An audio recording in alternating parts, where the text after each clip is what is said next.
So far we have been looking at problems where the prediction seems to be that if actually fair premium is going to be offered, then you are going to end up with a situation where a risk-averse person is always going to end up buying full insurance, right?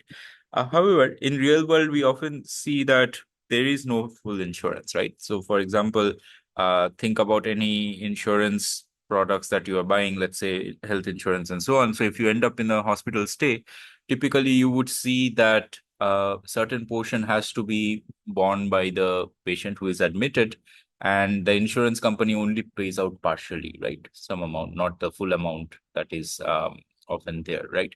So in this question, we'll actually go through a situation where we try to understand reasons why insurance companies actually do not offer full insurance, right? And this is also something that is known famously as a moral hazard, which we'll see other examples of later on as well when we look at regulations. But this is an interesting problem, I think, to understand some real world phenomena and also to get more practice with insurance problems as an application of decision making under uncertainty. So let's look at the setup. So consider agent. So this is not an insurance agent, but think of it as an individual who has a income of 10,000. Okay, that let's denote that by W. So there are two states. In state one, the agent receives the entire 10,000.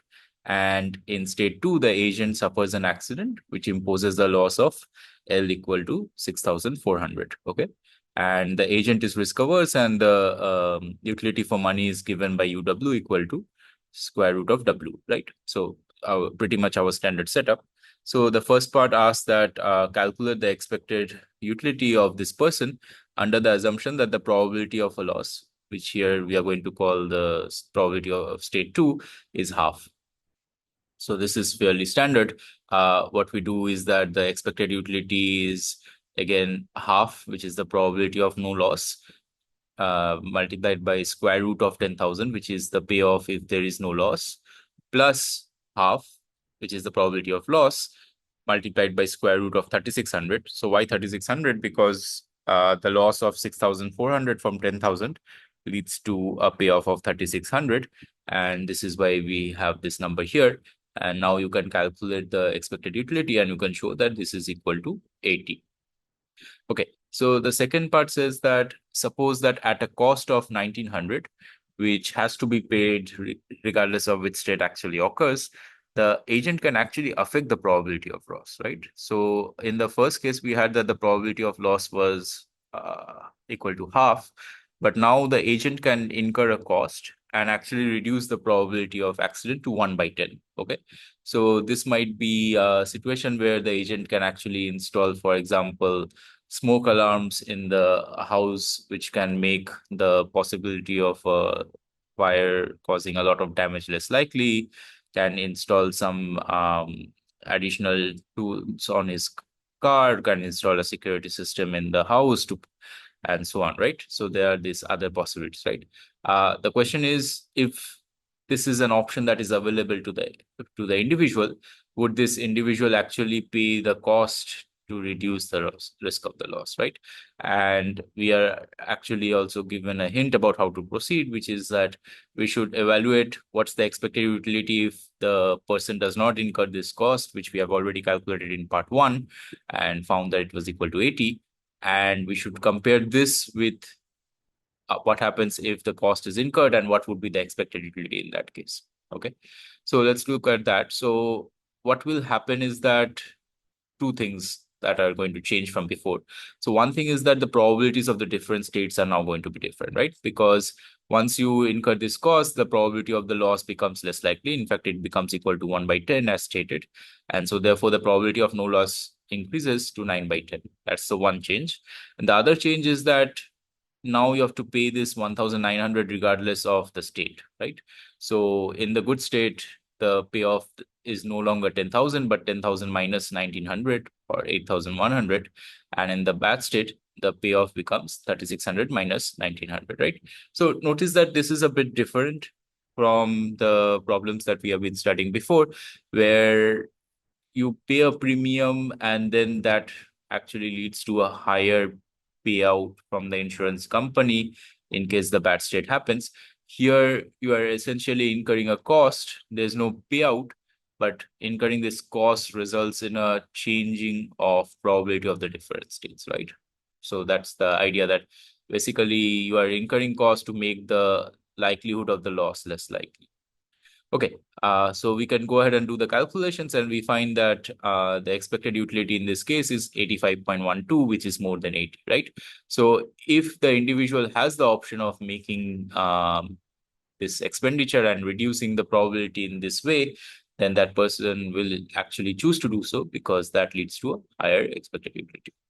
Okay, now suppose that the individual has paid this 1900, okay, and as a result of that, now the probability of loss is only 1/10, and so therefore the probability of no loss is gone up to 9/10. Now suppose that an insurance company comes around and offers to the agent a claim of amount of C if the state happens, right? So this is the coverage in return from a premium that has to be paid per unit of insurance purchase in both the states. Okay. And the insurance is actually fair. So first question is identify the value of C and P that the insurance company is going to offer. Okay. And write down the agent's state contingent budget constraint given this insurance policy. And then as a result of that, find out how much insurance will this person buy. Okay. So this is the standard problem. So how do we calculate this? So let's think about it. So as a result of this actually fair insurance premium, so basically because the probability of loss is now uh, 1/10, you can show that basically by looking at the expected profit of the insurance company. So the premium has to be paid, right, in both states. So that's the P, that's the expected revenue of the insurance company. And what is the cost? Well, this amount C has to be paid only in the bad state, right, when the loss happens. And the probability of the loss is 1/10. And so therefore the actually fair premium will involve P equal to 1/10 times C, right? Now, suppose that Z is the unit of insurance purchased. So in the good state where there is no loss, so then therefore this payment will become W minus PZ, right? And if there is a loss, then this is W minus L minus PZ plus CZ, right? So this is the usual standard stuff. And you can eliminate this Z from here in the way that we have done in the previous problems to get 9/10 x1 plus 1/10 x2 equal to 7460, right? So this is the standard approach. So I'm not going into details here. And as a result of that, you end up that you're basically choosing to maximize 9/10 square root of x1 plus 1/10 square root of x2 subject to this constraint, right? And now if you go about solving the problem, you end up getting that the answer will involve choosing both x1 and x2 to be 7460. And as a result of that, what it implies is that you're going to basically end up purchasing a premium of 6,000, buying an insurance of 6,400, and you are going to actually pay a premium of 640. Okay. And the expected utility is 7460. Okay. So this is essentially the situation. And now comes the interesting part, where suppose that actually before accepting this policy, so this policy is now on the table, but now the agent has to actually think about, okay, should I go ahead and spend 1900 to reduce the probability of a loss if this option is on the table? Okay, so this is the situation. Basically, the insurance company cannot observe whether this costly action has been undertaken or not. So, for instance, the insurance company would not really be able to tell whether somebody has stopped smoking or not, and so on. And whatever the agent is actually doing, the insurance company believes that the risk has been offered and is still offering this contract that was there, right? So the one that involved the agent being able to pay 640 to get 6,400, right? The question is, suppose the insurance company does not observe whether this has been reduced, whether this action has been taken or not. will the agent still choose to reduce the risk in this case, right? So what we need to do is we need to consider what happens if this insurance company offers this product and the agent reduces the loss versus what happens when the agent does not reduce the loss, right? So these are the two cases that we need to consider. Okay, and then we also need to think about if the agent does not actually reduce the loss, will the company be still willing to offer this policy? So remember, the policy involves the individual paying a premium of 640 to get a insurance of 6,400, right? So if the person does not invest in loss reduction, then the expected utility is the probabilities of the different states are now half, right? It's not again 9 by 10 and 1 by 10 because the agent has not taken this costly action to reduce this, right?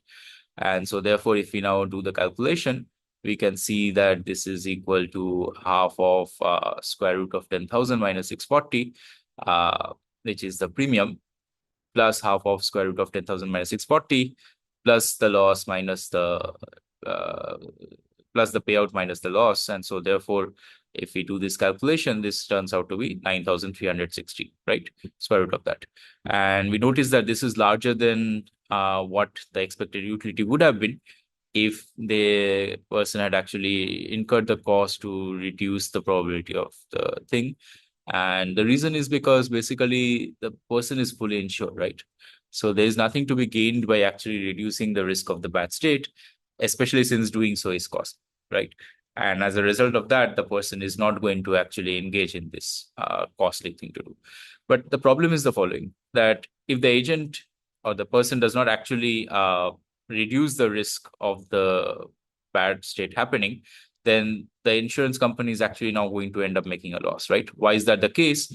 Because remember, the insurance company is going to get a premium of 640, but now the payout has to be happening with probability half, right?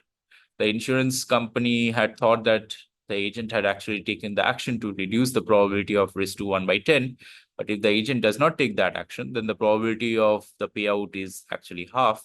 And so therefore, in expectation, the insurance company is going to make a loss if they offer a contract, right? So they will not be willing to make this policy. Okay, so what's the general lesson? So let's go back to the phenomena that we started out with, that insurance companies often write policies with a deductible, which essentially means that there is a limit to the maximum amount the insurance company will pay if there is a loss. And so as a result of that, once a loss happens, then the person to whom the loss happens has to end up paying for some of the loss out of his or her own pocket, right? So basically, this what we studied actually gives us an explanation of why do the insurance companies actually put up a upper cap on how much they are going to pay, right? Because by making people pay a part of what uh, they actually had suffered, right? They are making the people have some incentive in actually taking this costly action, which is something that perhaps is not observable to the insurance company. And by reducing this action, then there is some incentive for the individual in question, right? So that is basically the idea that this deductible actually incentivizes people to take some preventive measures, thus reducing the number and size of claims that the insurance company has to pay for. Okay, let's look at one more concept that often comes around when we are discussing insurance and lotteries and so on. So the certainty equivalent of a lottery is the amount of money that one would have to be given with certainty to be just as well off with that lottery. So let's unpack what that means. So let's consider Amar, whose utility function over lotteries are given by this expected form. So we have got u of pi square root of x plus 1 minus pi square root of y. Pi is the probability that event 1 happens, and 1 minus pi is the probability that event 1 does not happen. So standard utility form with risk averse and agent, right? So how do we go about calculating certainty equivalent here? So this is the definition that we'll have, but let's do it step by step. So first, suppose that pi is equal to 0.5. Let's calculate the utility of a lottery that gives Amar 10,000 if event 1 happens and 100 if event 1 does not happen. So this is now hopefully very standard. So we have all the information that is required, and we can calculate that the expected utility is equal to 55, right? Okay. Now, suppose that Amar was sure that he were to receive 4,900. Would he prefer this to the lottery? Well, if he is to get 4,900 for sure, then he's going to get an expected utility of square root of 4,900, because this is half of square root of 4,900 plus half of square root of 4,900. And you can calculate that and show to be 70, right? So definitely getting 4,900 for sure is higher than actually the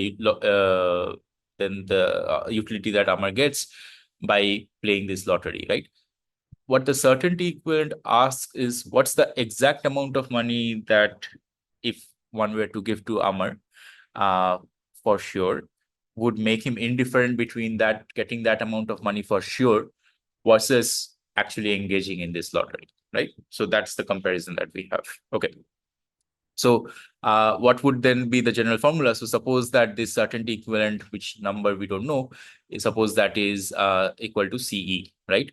So if he gets that amount for sure, then his utility is going to be given by square root of CE, right? Why is that? Because that's equal to half multiplied by square root of CE plus half multiplied by square root of CE. So that's equal to square root of CE.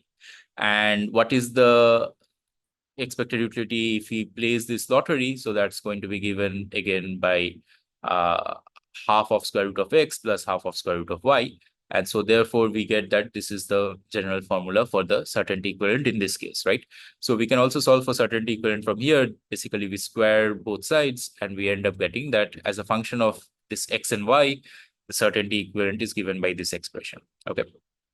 Now, let's go back to this lottery. So remember here, x equal to 10,000, y equal to 100.